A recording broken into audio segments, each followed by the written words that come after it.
And we'll be sharing that as well after we are done today. So we'll be sending that out to you. So don't worry about taking notes so that you don't miss anything.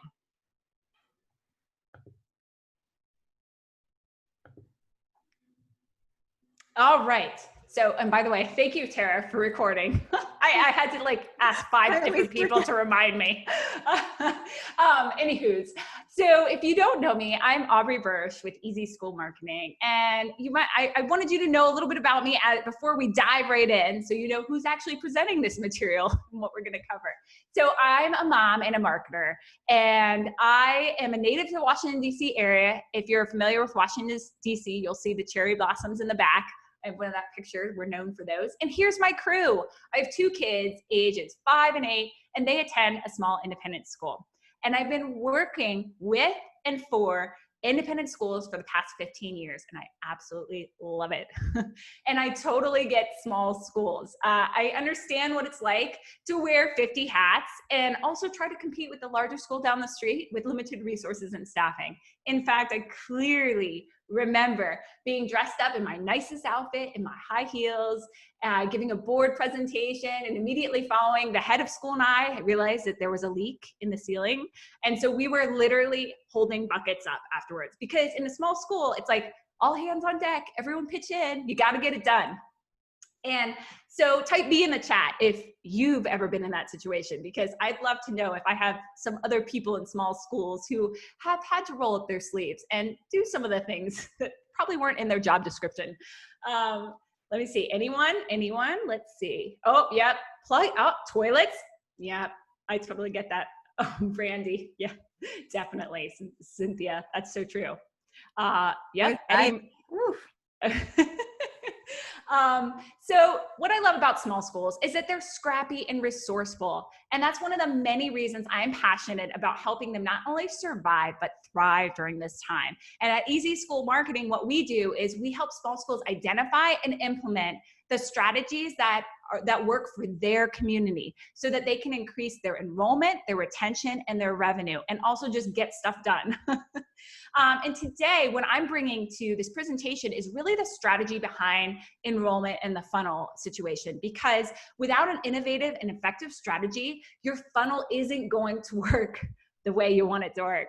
So that's what I'm here for. I'm so excited you're here too. And now I'm going to turn it over to Tara, and she's going to tell us a little bit more about herself and what she's bringing to the presentation. So thanks for being here. I'm Tara Claeys, and I live outside of Washington, D.C. in Arlington, Virginia. My agency, Design TLC, is a WordPress website agency, and we specialize in websites for small schools, as well as enrichment programs and education-focused nonprofits.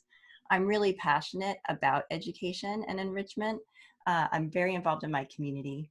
I have over 25 years of marketing experience. So I started my career in advertising and marketing, and then I stayed home with my kids and ran my own business and started my web agency over 10 years ago.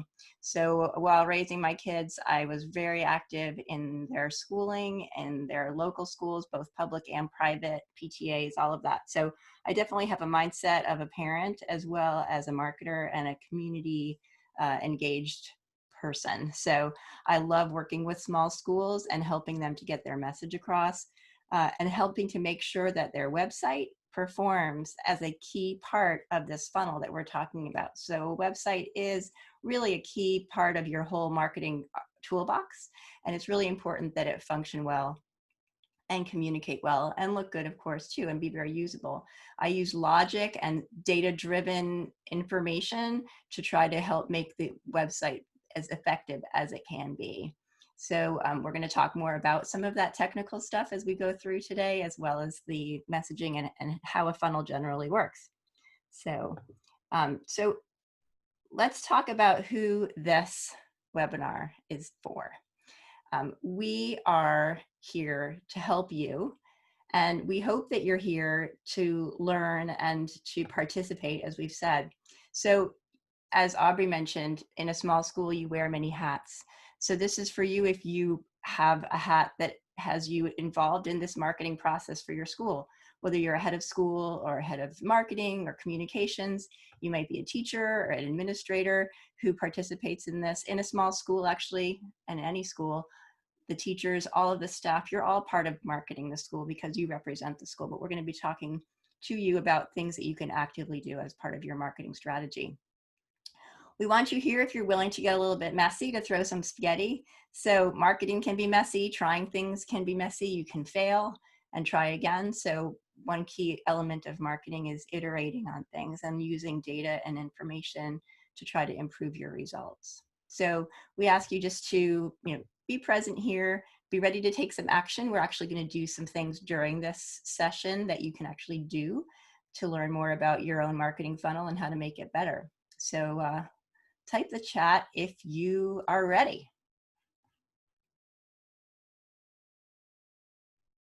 Awesome. Great. Oh, so great. Thanks so much, people. Here, you're up, Aubrey. I love to see all those readies. Oh my gosh. I love the energy you guys are bringing today. It's great. I brought my caffeine, but I really don't need it when you bring that energy. So on a scale from 1 to 10, with 10 being you've got a spectacular funnel going, and that is giving you consistently leads that convert. And with a 1 being, maybe not. Can you go ahead and throw in the chat, like, where are you ranking? Oh, I love it, Philip. Okay. 4, 5, 2. Great. Oh, 6.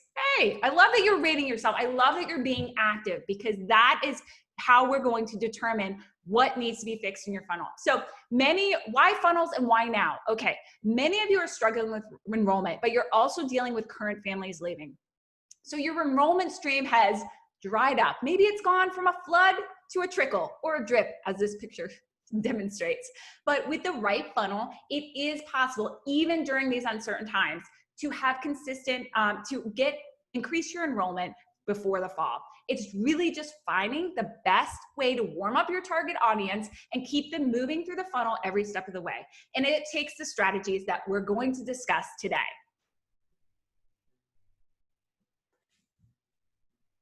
It's so funny. Sometimes technology is working with you and sometimes it's working against you. My slides are very slow to load. So why is my 2019 funnel not working now? Okay, type me in the chat if any of these situations apply to you. Perhaps, the fall remains uncertain. We have no idea what's gonna happen. It's just, everyone's trying to figure that out, okay? Then we have the whole economic situation, and people unfortunately losing their jobs or not knowing, what's happening in the fall with their income. Then we have distance learning, which, well, we all embraced, we all innovated and we did our best, still it was challenging for parents and students. And in some cases, some just adapted perfectly. But, it was difficult to show our value proposition. In addition, especially for, I would say, the early childhood market. Any of you at home with small kids yes, I see that. Yep, Matt, you're exactly right. Yep. Exactly. He said, especially for the little kids. Yeah, very difficult. So parents right now have never been with their kids this much before, and they're frustrated and overwhelmed and worried about the fall and how it will impact them and their children. So why does this matter to you? The above factors are impacting your enrollment. Yet a lot of small schools continue to use a somewhat traditional enrollment funnel, even when we're clearly in uncharted territories. And we're seeing the results of that right now. So Tara is going to talk to us a little bit about what a funnel is, in case you're already sitting here going, what's a funnel? It's okay. Questions are good.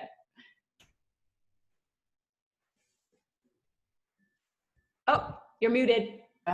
A marketing funnel traditionally is, we talk about a funnel in that a large number of people come in at the top and we're whittling them down until at the end they become an active participant, a enrolled family.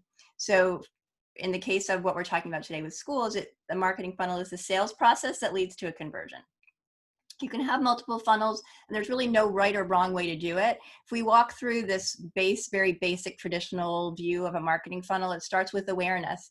Whether you're doing some just general organic SEO, some advertising, social media pushes, those types of things to try to get a general awareness and bring in a bunch of people at the top of this funnel.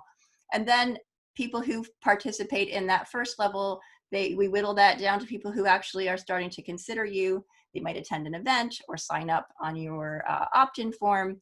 So then you're whittling it down a little bit more now, because then those who participate in that level become evaluators. They start asking more questions and considering it more seriously.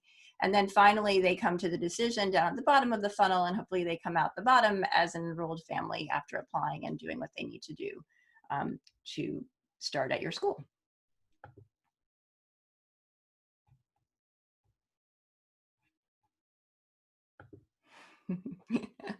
I'm going to stop muting.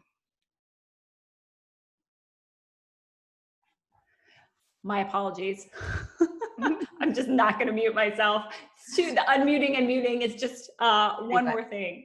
So Tara talked to us about like, what is that traditional funnel? And I'd like to challenge you to say, okay, how could I reimagine my funnel? Okay. How can I make it relevant and to what's going on now, and possibly improve it now and in the future? So here's an example of one of my clients' funnels, okay? And this funnel converts consistently from 5 to 10%. And it's growing, and we're tweaking it, okay? But it serves 3 purposes, and I think this is important for you to see. It's an enrollment funnel. It's also free publicity and brand awareness for the school, and it feeds into other revenue generators like camp and stuff like that. So they're a school that's known for like environmental and sustainability programs. So they chose to do a free nature class. And you can see the funnel goes down. They opt into the nature class, then they attend it, they develop a relationship, which is a key thing I'm going to talk about later. And then you can see how it goes. For example, this might work. 70 people opted in maybe to the class. 50 people attend the class over a 6-week period. During that time, they're nurtured, invited to events and stuff like that. They're really engaged, okay? And then let's say 9 tour. And then of those 9 who toured, 5 enroll at $20,000 a year for 3 years. That's $100,000 enrollment funnel with a huge lifetime value. Now, you might not be thinking, well, you might be thinking that's not a lot. But if you see, once you start a funnel, you can tweak along the way so that you can have conversion higher. Like I would probably get more people to convert to tours because I know that's converting above 50%, okay? So that's what I want you to think about. I want you to start thinking about what's possible for you and your school. And that's just the first run. It's all about tweaking. Now, Tara is going to discuss the 5 strategies that we're going to dive into today to make your funnel amazing. Great. So we're really going to dive in now. We're going to talk about these 5 strategies. So an effective funnel, we're going to talk about that. It's like a superpower, having this in your arsenal. The 5 things we're going to talk about are checking your funnel's health first, seeing what you already have, doing research, creating a no-brainer offer, making it easy for your users, and then following up with them and building a relationship. We want this to be actionable. So again, keep in mind, and throughout, as we go through each strategy, type in the chat where you think that you rank if you're participating, if you're using that strategy in your funnel currently. We don't want you to be overwhelmed. So just take what you can take from this. And then if you're ready now to dive into strategy number 1, type ready in the chat. All right. Okay, some people don't have funnels. Great. Well, this will be good because you'll be starting from scratch. All right. Oh, I love looking at all those readies in the chat. Nice. Bianca, Sarah, Connor. Awesome. Brandy, great to see you active in the chat, and I'm so glad you're ready. So we're going to talk about strategy number 1, check your funnel's health. Now, just like our children need to get health checkups, so do our funnels. So before you can reimagine or even start your funnel, well, I guess if you already have you might already have a funnel and just not know it, I would like to point out. You need to figure out if yours is working. So confession time, how many of you are tracking your admissions numbers now? Not only from last year, but each week by grade, and you know your conversions for each section of your funnel. Good, Paula. Oh, I have Paula, yeah. Oh, Cynthia. I know, not well enough. I think we can always, yeah.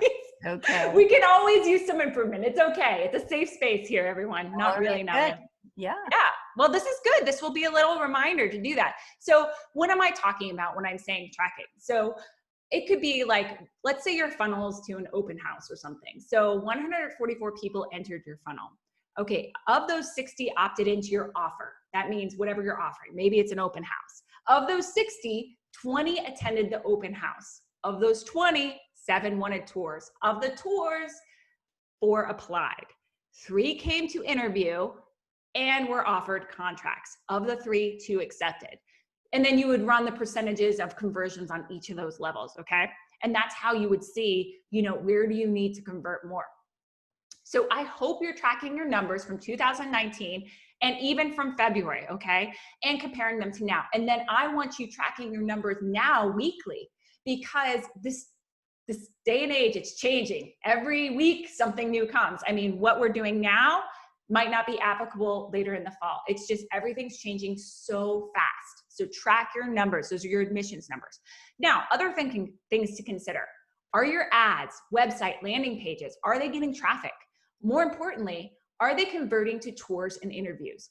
Are your virtual tours and open houses converting? These are good questions to know, because if your funnel isn't healthy, you're not going to reach your enrollment goals.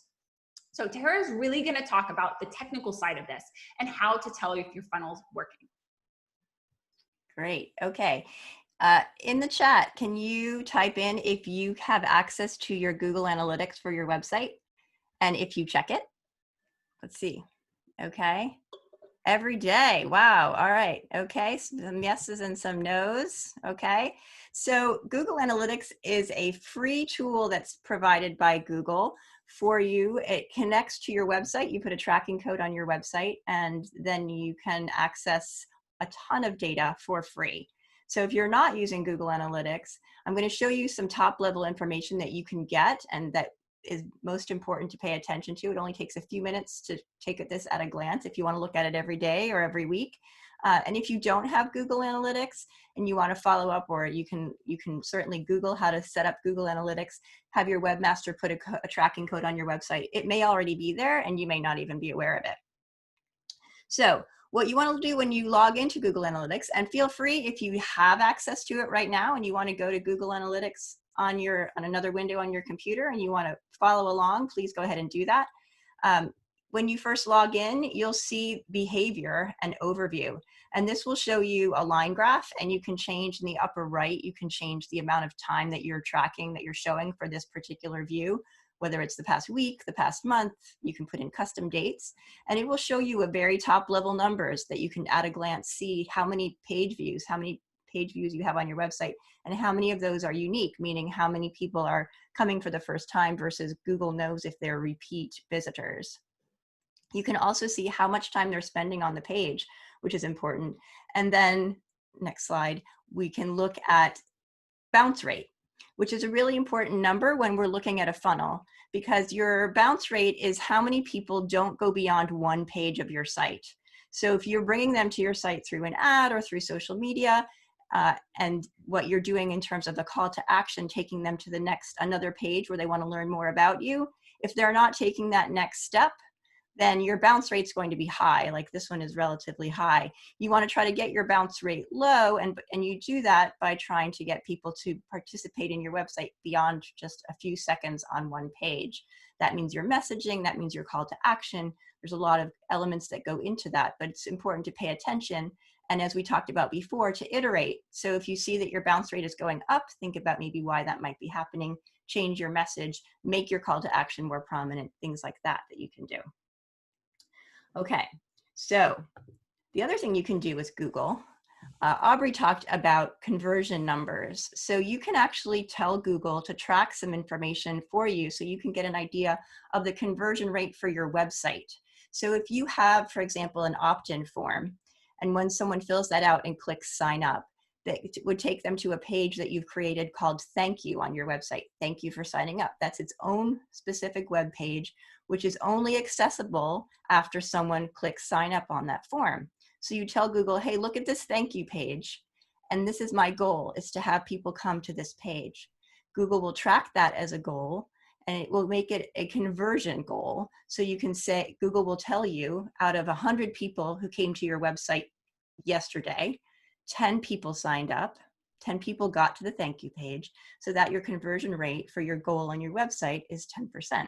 So it really can give you this information very quickly at a glance. And then it's not going to tell you Joe Smith is one of the people that signed up, but then you take that data that you've got from your sign up list in your CRM or whatever you're using to then take your conversion rate further down your funnel. And the last really cool thing that you can do to get an idea of your website traffic is use a heat map. Type in the chat if you know what a heat map is. Anybody know what a heat map is? Yes? Okay, no idea. Cool. All right, this is pretty neat. It's also free, and you can install a tracking code on your website from a company called Hotjar, or there's another one called Crazy Egg. And you put this tracking code on your website and you just let it run for a few weeks. And what it will do is it creates actually what you see here. It's a heat map. It shows hotspots. This is where people click on your page. So you can use this to see, are they getting lost somewhere? Are they not noticing my big button that says sign up? Are they ignoring it? Are they just not seeing it? Is it too far down the page? Because I can see that they're clicking at the top. What information is most important to my website visitors? This is really valuable information that you can get for free. So make a note of Hotjar, or go there on your on another tab on your browser and type it in there so you don't forget Hotjar, and you can install that code on your site. Okay, we are going to give away our first Amazon gift card. You guys have been participating so well. Really appreciate it. Great. And now Mickey, oh, go ahead. Sorry. Matt Thornton. So Matt, if you can send me your email, or I'll just chat you up and get it from you there. Thanks, Matt, for being so active in the chat. And yeah, you can just message Mickey and she'll make sure that she has your email so we can send you that Amazon gift card. So exciting. So now that takes us on to strategy number 2, do the research. Okay, I want you to be real here. How many of you did your research before you created your current enrollment funnel? And if you haven't created your enrollment funnel, no worries. Now you know, do the research. So let me see in the chat. Let's see, a little research, somewhat, yes. So this could be your open house enrollment funnel. So let's think about it. A lot of times we're designing these funnels for what we think people want, okay? We're not actually doing the research to figure out what they actually want. So what does this mean? This means looking about who are your people? Who are your people? Where are they? What do they want and need? What are their pain points? So let me give you an example. We think that parents of young children would like to sit through an hour virtual open house. But if we did the research, we'd realize that our target audience with preschoolers is not going to get through that entire hour to sit through their open house. Does anyone have small children? Because they know this. I attended an open house recently that was actually 2 hours long. I have a 5 and 8-year-old, so they're not super young. How many times do you think I was interrupted? Hint, it was a lot. I think I heard about 20 minutes of the whole presentation. So if you're trying to expand your offerings, you also need to consider that attention. So if you are serving those preschool audience, then that tells you need to be in their heads as to what their situation is like at home. And it's also realizing that now we're doing so much virtually with these enrollment funnels that the attention span of people is it's shorter than an in-person event or something like that. So we need to keep that in mind. That's part of doing the research, okay?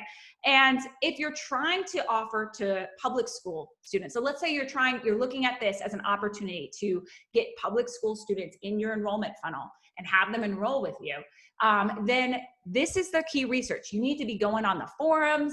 I mean, there are so many Facebook groups dedicated to public school parents, and just listen to what they're saying. Identify their pain points, because that is part of your research. You need to be writing down like the exact words. For example, I am always having my marketer's hat on. So we do a family walk every night and around our neighborhood. And I'm always talking to the parents.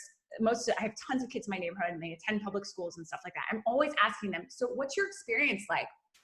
Or how did it go today? You know, obviously I care and I want to hear, but also what do you think I'm doing when I get home? I'm writing down what they're saying, because that is market research and it's very important to do that part. Now, doing the research is key in order for people to build a funnel that people actually want to participate in. Now, and and people need to be part of your funnel before they can even tour or sign a contract or something like that. So what can your school, after you've done the research, like what can your school offer in this funnel that meets the pain points and needs of these people?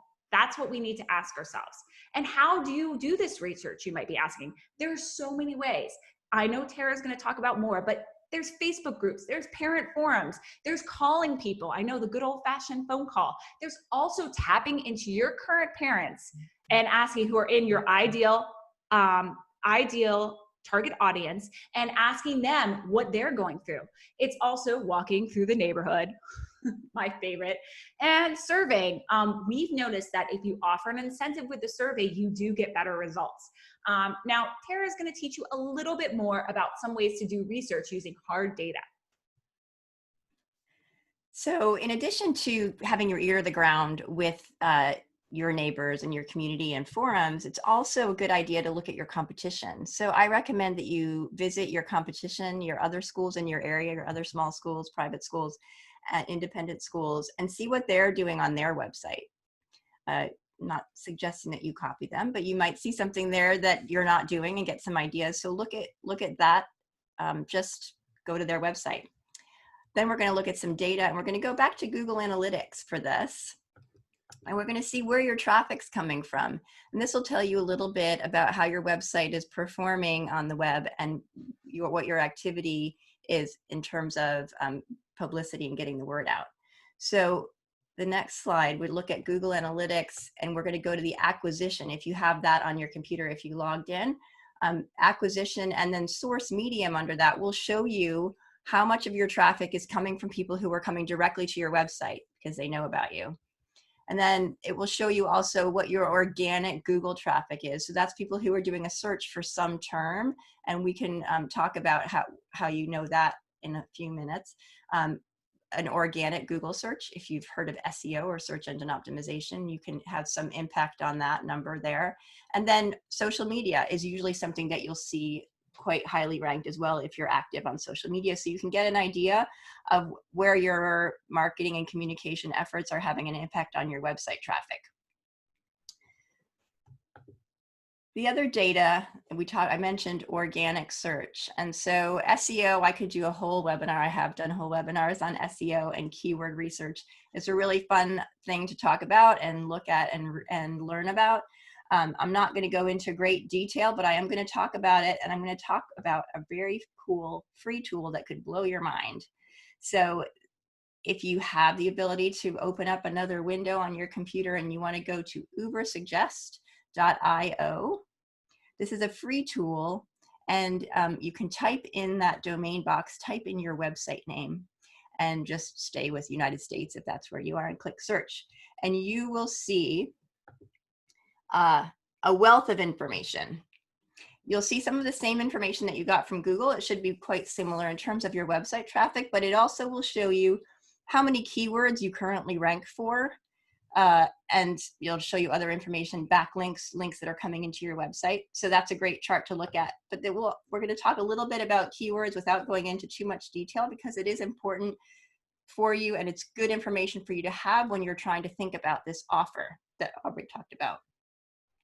If you do a search in Google, and I'm sure you've all done a search in Google or some search engine, the first page of Google is what you want to aim for. You want to have I'm looking at a question here, I'll answer that in a second.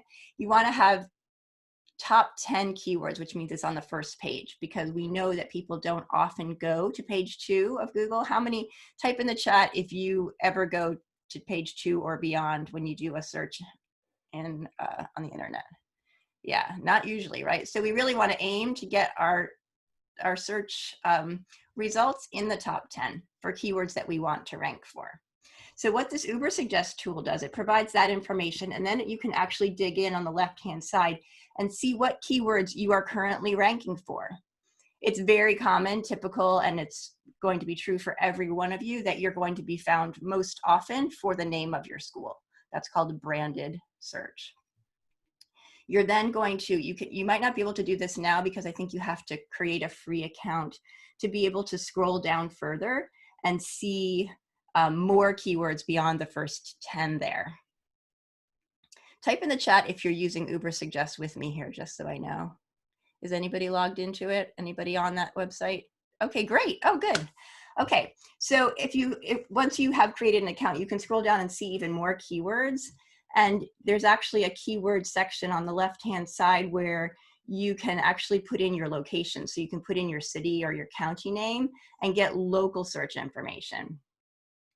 So again, I'm not going to go into too much detail, but while we're here, I want to point out some important things when you're looking at keyword data. You want to always have in mind user intent. Think about if you're doing a search on your own, what are you trying to accomplish with the search? Are people looking to find a school, or are they maybe looking for information about your school or for your website? If they're typing in the name of your school, that's probably what they're doing. But maybe they're typing in, private school with a strong science program or something like that. They may be that specific. But what we want to think about is search volume. So what this tool shows you is a column called volume. You want to make sure that you are thinking about keywords that have some volume, because you might think that you can rank for a term like independent Episcopal school. But if no one's actually searching for those words, it doesn't do you any good. You'll come up number one, but nobody's using that term. So it's not really that helpful, if that makes sense. The other thing you want to look at when you have this data in front of you is this column on the right that says SD, that's search difficulty. That means the competitiveness of the word. So if you were to just type in private school, you would have a large volume, but you would have a very low chance of being on page one, because it's going to come up in Wikipedia, great schools, Yelp, and maybe some other schools, but most likely it's just going to be listing sites. So you have to be more specific. And so you want to make sure that you're having a balance between words that have a volume and words that are reachable reasonably. So if that makes sense, once you have some idea of some words that people are using by looking at this search volume, you can think about how you might want to word your offer so that people might find it when they're doing an organic search. I want to go back because someone asked about referral and the referral information. I think that was in Google Analytics. So referral is if somebody is linking to you. So that means let's say if you have somebody has a blog or Yelp has a listing or something like that, that's what referral traffic is. I hope that answers that question. Okay, so we've talked about keywords and how to use them to frame an offer. So let's talk about the offer, Aubrey. All right, can everyone hear me? Yes? Okay, I hope so. It had that wonderful message that I don't know if you've ever get. It's where it's like, internet is unstable. And you're like, really now? So we're going to talk. Thank you. I'm glad to hear the yeses in the chat. And I'm loving seeing people post in the Q&A section too. I'm keeping my eyes out on that. And there's some great questions coming in. So strategy number 3 is create a no-brainer offer. So rate on a scale from 1 to 10, with 10 being strong, that you have a strong offer in place that's relevant to what families need. And maybe 1 is that you've been sticking with what you've traditionally done, or maybe it's where you're not quite sure your offer is so strong. Let me see, 3-ish, 5, okay, 7, awesome, great, 7, wow, awesome. So a no-brainer offer. Remember when I was talking about that nature class? That was a no-brainer offer because we were targeting people. First of all, it aligned with the mission. So it was for a school that had an environmental and sustainability program. So obviously it was attracting people who are interested. The nature class was attracting people who are interested in nature. And it also, how was it a no-brainer offer? Because it was a great class and it offered tremendous value for people and it was free. All you had to do was give your name and email and sign a waiver. So what I want you to think about is creating a no-brainer offer. You know, something that really this could be free or low cost, but something that really helps your people see the value and it becomes something that they want to sign up for. And when you identify this and get this working, it really is gold because your school becomes known for it. You can retarget this crowd that you've really warmed up with your no-brainer offer for other things like summer camp and stuff like that. And I wanted to give you a non-school example of what a no-brainer offer looks like and how it affected me. So I recently signed up for 14 days of a trial, an online workout trial. Okay.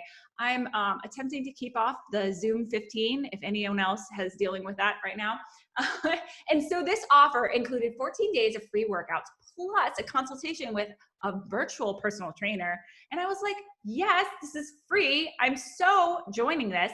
The minute I signed up for this trial offer, I had someone checking in with me, suggesting workouts, asking me to join, a free Facebook community. I got to know the instructors, I felt part of the team, so that by the time my offer ended, I was like, heck yes, I know, like, and trust this company.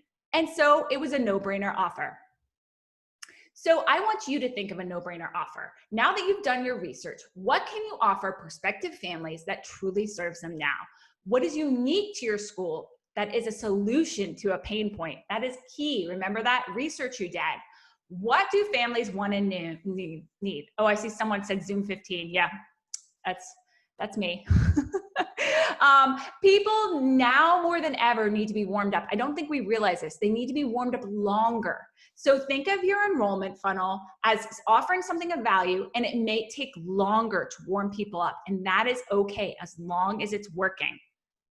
So let's think about this. So if you're trying, another piece is the try before you buy. How many of you have, like, let's say you wanted to buy a software or something, or let's say LinkedIn Premium is a great example. They give you LinkedIn Premium for trial, like 30 days, try it. Why? Because they're trying to try before you buy, know, like, and trust. That's what people are doing. So the private school industry is not excluded from this know, like, and trust factor, or this try before you buy. So that is what you're trying to accomplish. So if your enrollment funnel is just to an open house or something like that, you're missing the opportunity to really warm up your people and get them to try you before they buy. Now, how do you want to, what does a no-brainer offer look like? It's going to be different for every school. There's no one size fits all. It could be virtual art classes. You could do a low-cost mommy and me. It depends on who you're trying to attract, and you've done your research and everything like that. So then you're looking at how can you deliver incredible value? And I'm talking about incredible value where people are really bonding with your staff members and stuff, like they're getting to know your school. So how do you deliver that incredible value and get their name and email addresses? And then what you do with those name and email addresses, we're going to discuss later. But I would like to say that it takes longer to warm people up now, guys. So what we're seeing right now is that it's the potential of, let's say a lot of people are holding off until they hear what the public schools are doing in the fall.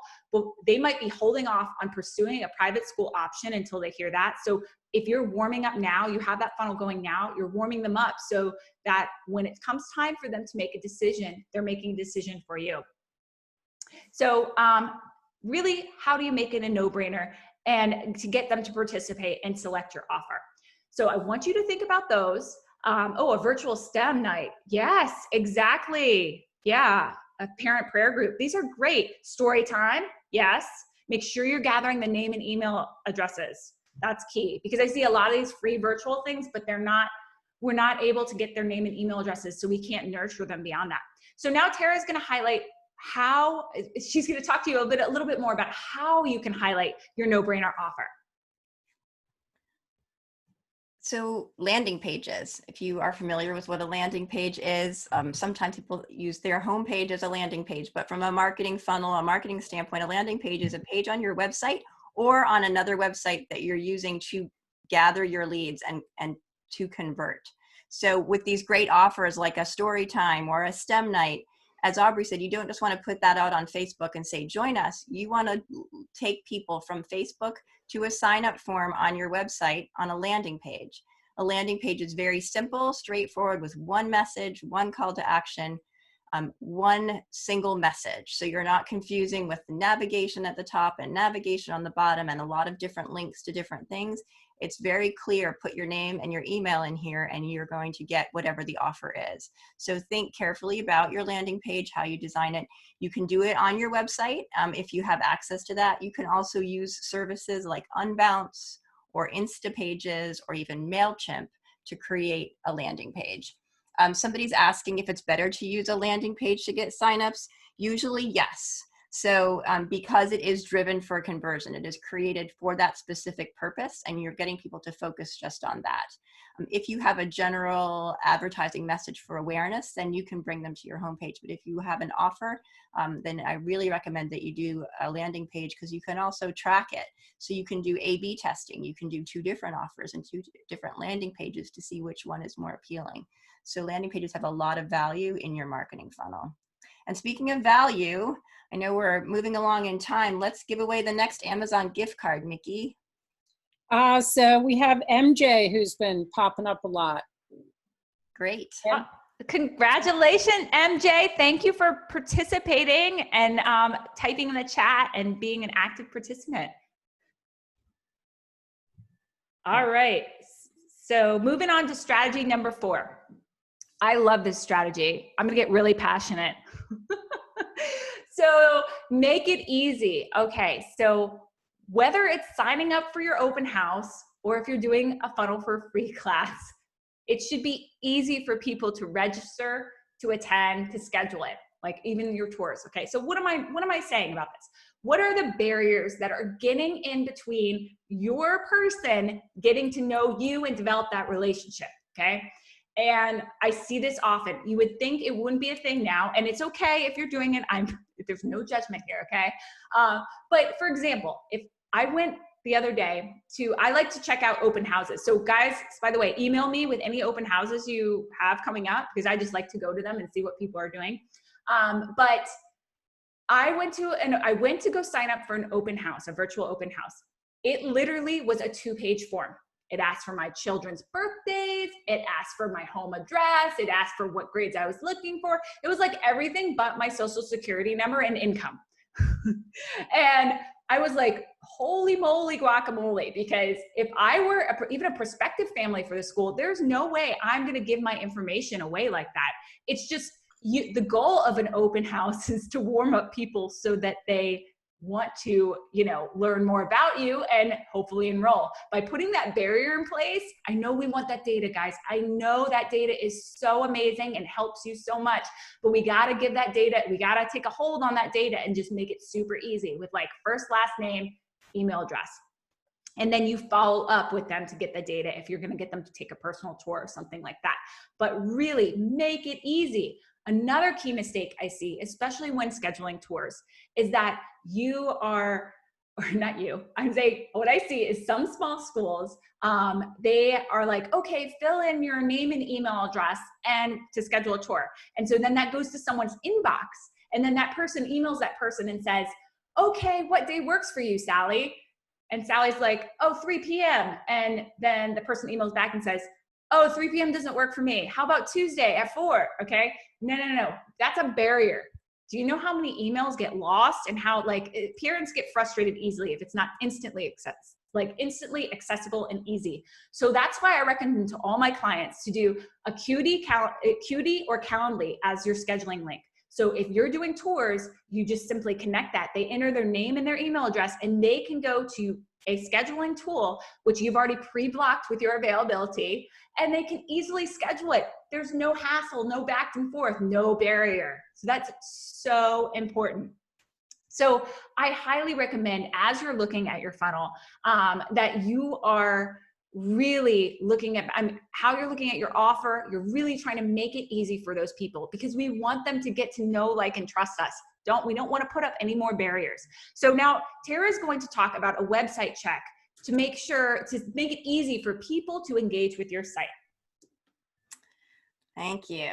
Okay, so a big barrier to entry is if your website doesn't work. So you want to make sure that you're monitoring to make sure your website's up.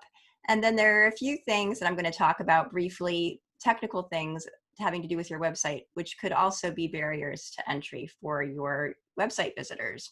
The first one is load speed. And if you still have Ubersuggest open, there are many site testing tools out there free on the web. You can just do a search. But while you're in Ubersuggest, you might as well use that, because Ubersuggest will test your speed on both a desktop and a mobile, which is super important. So you can see here, Google wants your site to load in under 3 seconds. So you can test right now to see how quickly your site loads. If you're doing that and you're in Uber Suggest, go ahead and type in there if you're willing to share what your desktop and mobile load speeds are. Curious to see. Yeah, so a slow website, you've seen that. And I love a great looking website and an interesting and engaging website. I see a lot of schools that have videos and have a lot of things going on and moving that take a long time to load. And so you see that little spinner saying loading, loading, loading. People are not going to sit there, especially on their phone, and wait for that to load. I would much rather have a very simple website that loads quickly where people can interact and get the information than to have something super fancy that's going to take a long time. So keep that in mind if you're doing any kind of website refresh. The second thing, technical thing, is an SSL certificate, which stands for Secure Socket Layer. And you may notice this, and if you go to your own website right now, hopefully you see this little padlock. In some browsers, it's green. If you see a red line through it, or a yellow triangle, or the message that says insecure or not secure, that means you do not have an SSL certificate actively working on your site, or you have content on your site that is not loaded using this SSL. What this SSL does is it doesn't actually keep your website secure in terms of protecting you from being hacked or anything like that. It protects the communication between your website visitor and your website. So if someone's filling out their email address into your contact form, that information being transferred is not accessible to any hackers. Google requires this as part of their algorithm for ranking, so you want to make sure that you have this. Of course, you don't want people to see insecure at the top of your website. That's showing an inattention to your website. And then you also want to you can do a free audit.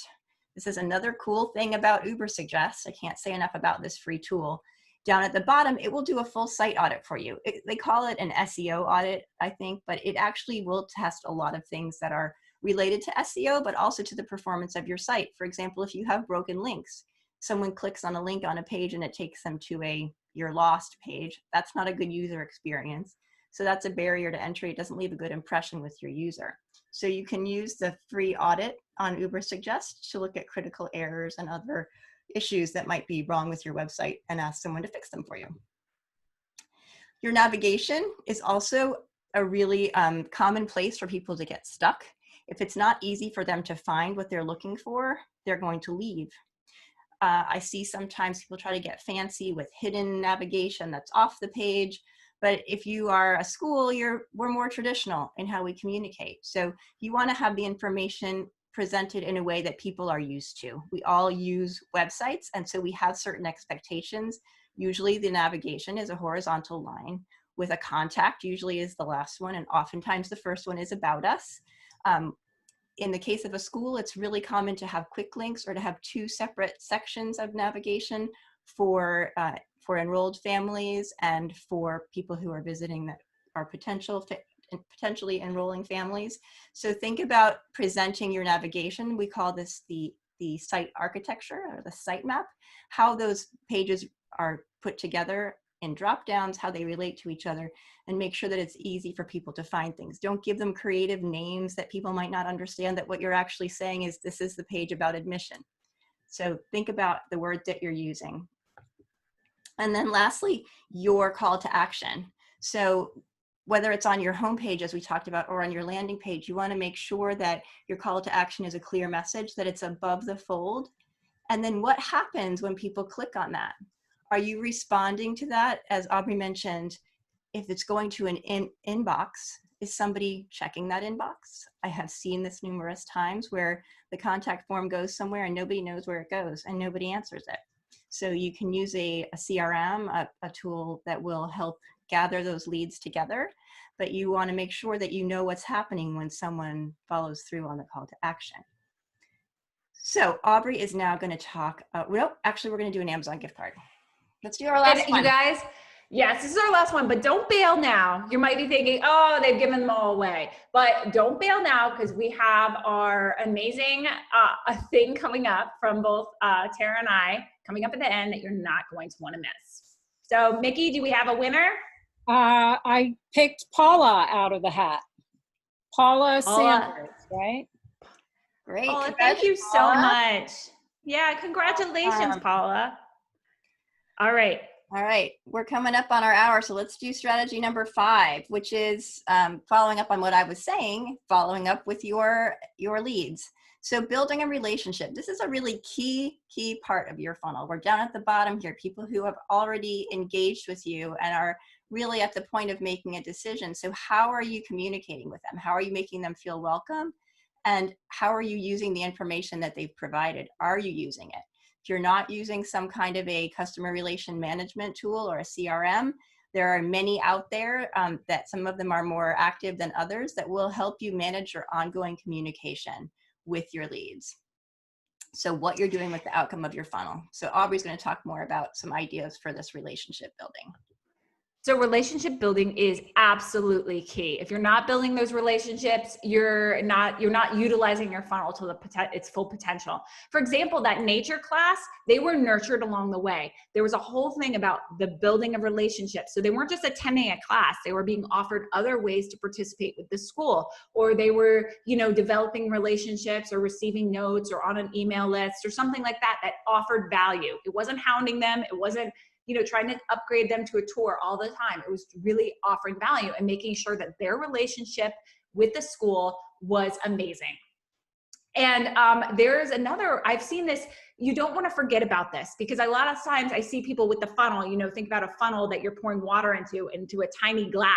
You're sitting there and the water in the glass is just sitting there, and you've thrown the tours at it. You're like, come tour, come tour, come tour. That I would say hold, okay? You can certainly ask for that. I mean, you've worked hard to get them through your funnel, but I've seen a couple of schools that I know, and one in particular, that actually utilized their admissions list from the past 2 years and sent them monthly emails full of engaging videos. There were invitations to events. There were so many ways to warm up these people, and they saw a return on people who may not have nibbled at the tour or converted, when they were first offered, but that came back later, 2 years later. It's because people sometimes are unsatisfied with the decisions they've made, and you're staying on the top of their mind. It's all about the relationship building in your funnel.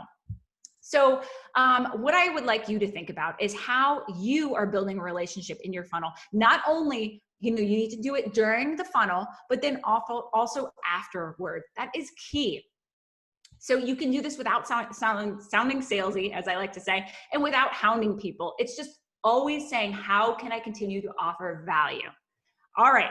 So now that you think back through your funnel, can you tell me on a scale from 1 to 10, where are you with your relationship building? I'd like to know, because I think that's important. Let's see. I'm looking at the chat. 7. Oh, great, Rachel. 2, 3, 5. Awesome. 6, you're getting there. So it's all about tweaking. Oh, 9, nice. So keep it up and keep doing that. Now, we are shifting. Those were our 5 strategies. So we're almost to the question and answer section, because I see some great questions in here. And then and we're also going to tell you about our offer. But now what? I love this quote, because it is common sense to take a method and try it. If it fails, admit it frankly and try another. But above all, try something. And that really is what we'd like you to do. It takes testing and practice to find a funnel that really converts. And look, you're not going to get it right all the time, and that is okay. And I'll say the funnel that you created in February isn't working today, and the funnel that you create today may not work in the fall, and that is okay. You have to stay relevant. So make sure to use the strategies that we did today and really give it time to gain traction, get feedback and tweak, and be okay with trying new things and pivoting.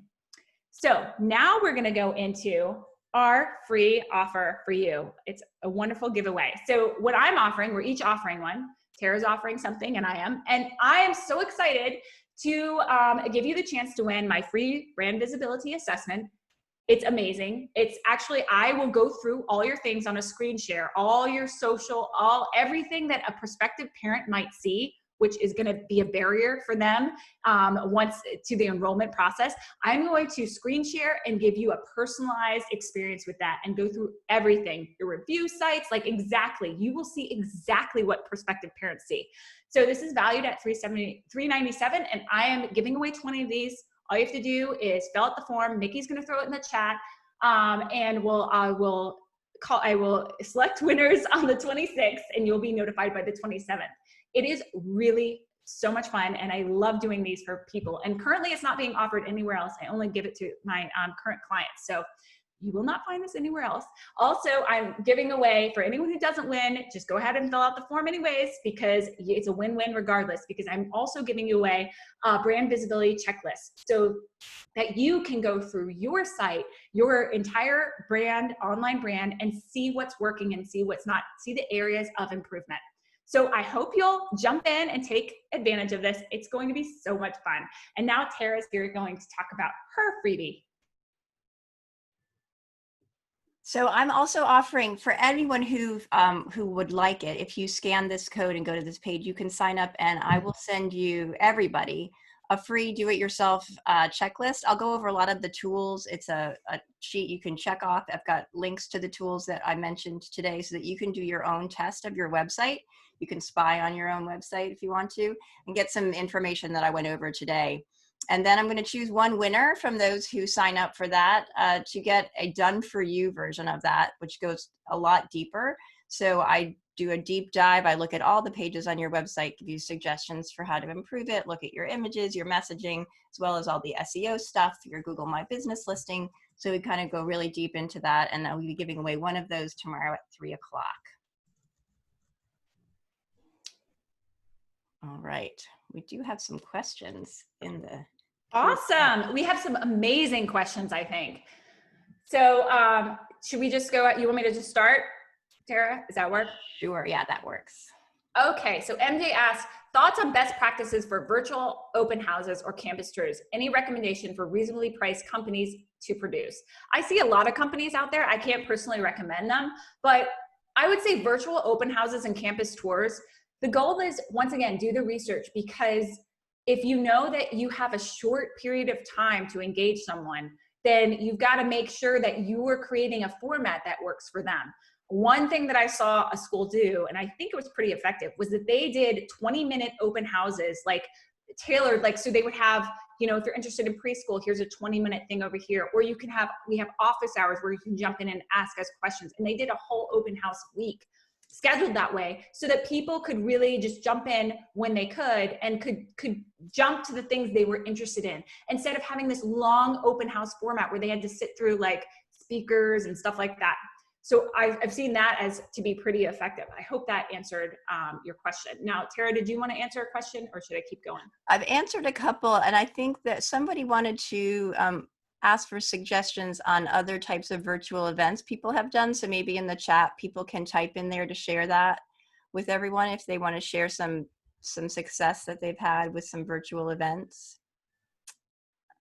So let's see here. Do you recommend putting a link on your website to an article about a topic of interest to parents, capturing email addresses to the article?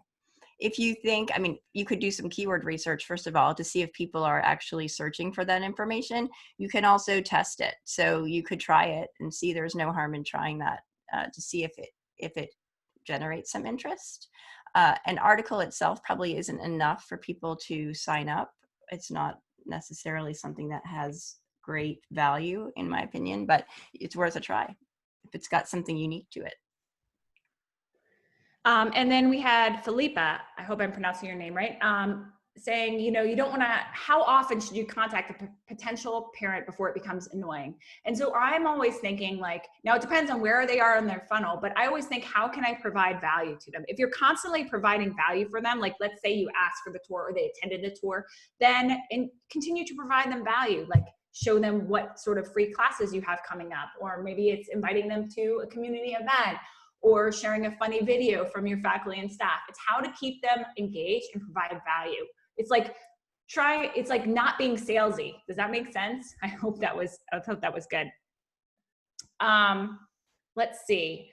And then I've got one, you have, Philippa, about creating an event on Facebook as your landing page. So if you actively have made your way through the mess that is Facebook Ads Manager and you know how to use it, you can use Facebook. I still am a proponent though of bringing people to your website or your landing page as part of your advertising strategy. So I would recommend that.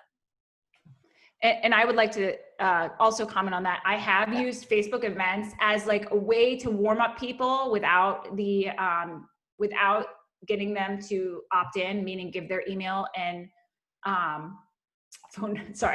name and email. Sorry, I had a mind break there. But what I've done then is I've retargeted people using Facebook Ad Manager so that I would then retarget them for an event that did require name and email address so that I was able to collect those. So you can use Facebook events that way, but I wouldn't say it replaces a landing page per se.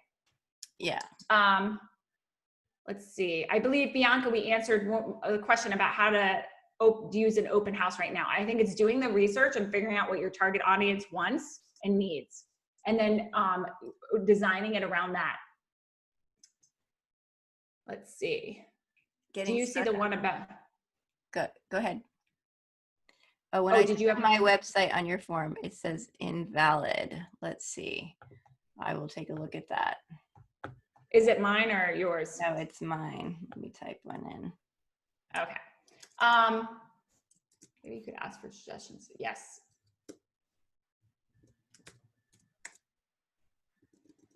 Okay, so Matt asked, I get really stuck on segmenting the funnel. Any ideas for marketing to different age groups? Pre-K, lower school, middle. Takes so much to build an auto email chain for all of these groups. I see what you're saying, but I think once you set up a funnel and you've got something people really want, that you definitely want to have a funnel for each of those. If you think about pre-K and middle school are completely different audiences. So they need separate funnels. And once you've got a funnel that's working and you've automated it and put in that work, I think you're really going to find that it saves you time and end. So setting it up might be a little time consuming, but well worth it because you'll probably see higher conversions. I hope I answered your question, Matt. And that was on your form, Aubrey, not on mine. So Amber was having an issue with your form.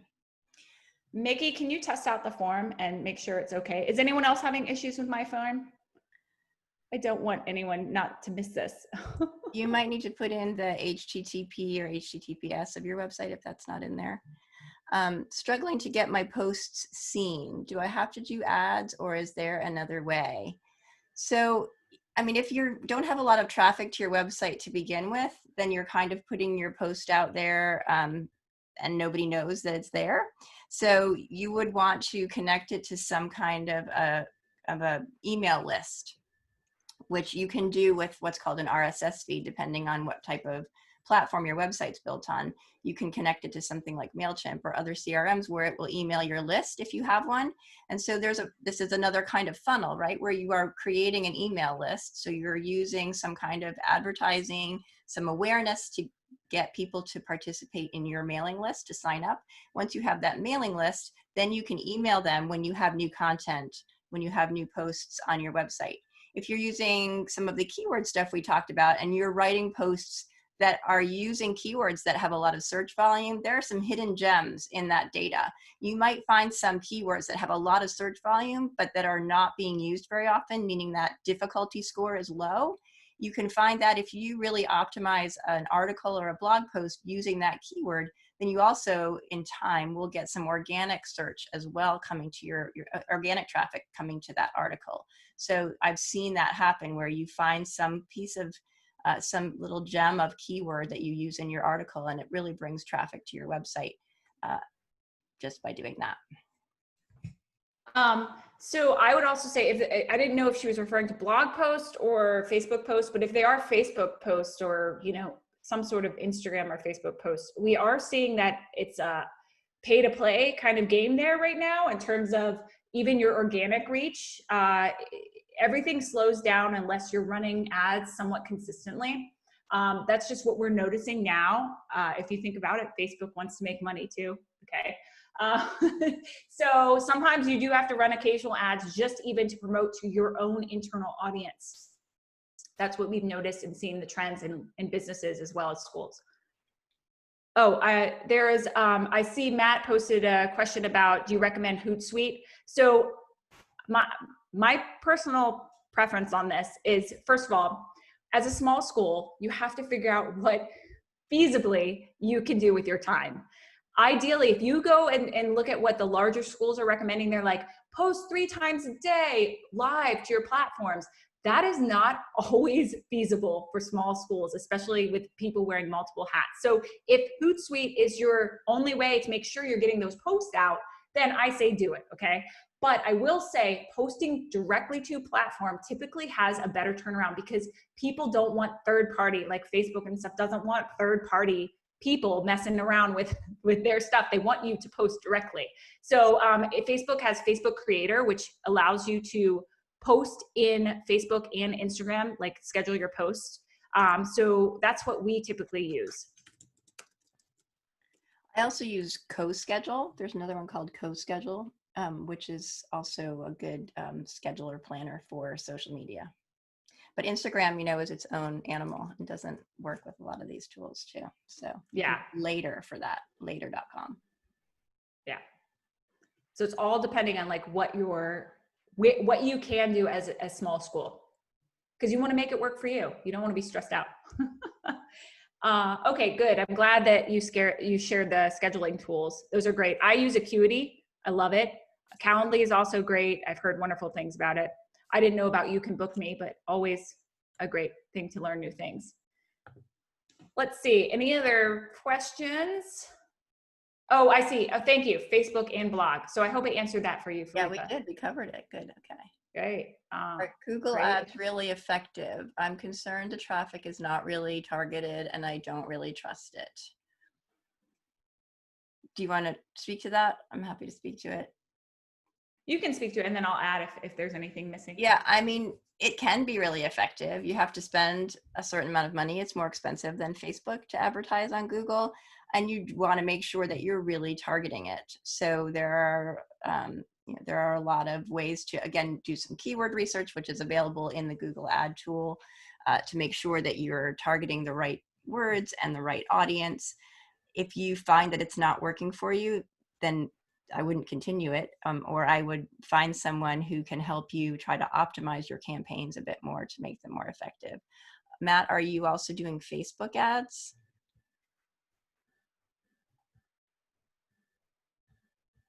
Yes, okay. And do you see more success with Facebook than with Google?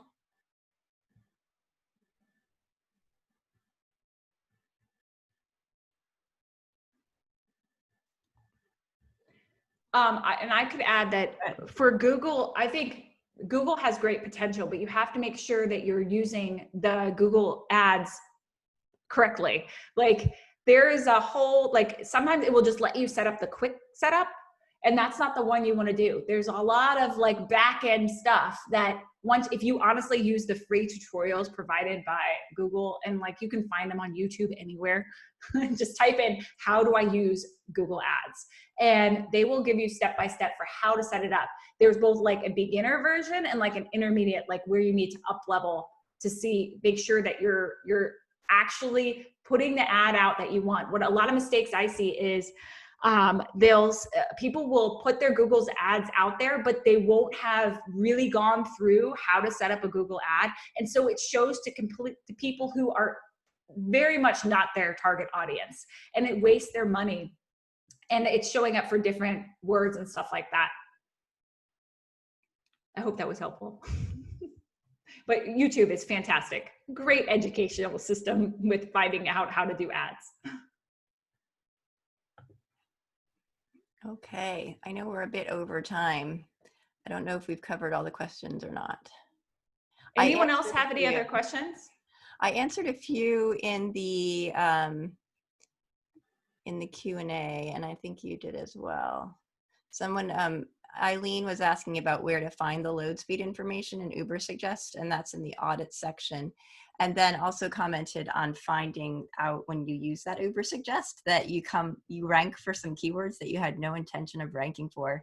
So I know I showed an example from the Congressional School, which is not my client, but they're in my area. And one of the words that they rank on page 2 for is Safeway logo, because they're using a Safeway logo on their website. So yeah, you cannot control what Google ranks you for. Great. And yeah, Matt, I noticed you said you don't get the website traffic. So that might be that your offer is not good. Like if you're doing this, if you're driving people to your website or driving them to a landing page, it might be, you have to test out, is it your offer or is it, you know, is it just that you're not using the right ad protocol and stuff like that? That's how I would test. All right. Any other questions? Oh, Amber, I'm so glad. Yay. She asked to see more ideas for virtual events. Oh, well, okay. So in times of virtual events, I've seen everything. I mean, in where I am right now currently, you know, we're phasing out into where you can do more small group type things, but it's a long journey. So like virtual events, I would say, you know, like people were saying about book readings, or, you know, it depends on your target audience. Like, what do they want, you know? And I would say it's looking at that, like the preschool age group has a very short attention span. Okay. So whatever you're doing virtually has to fit that attention span.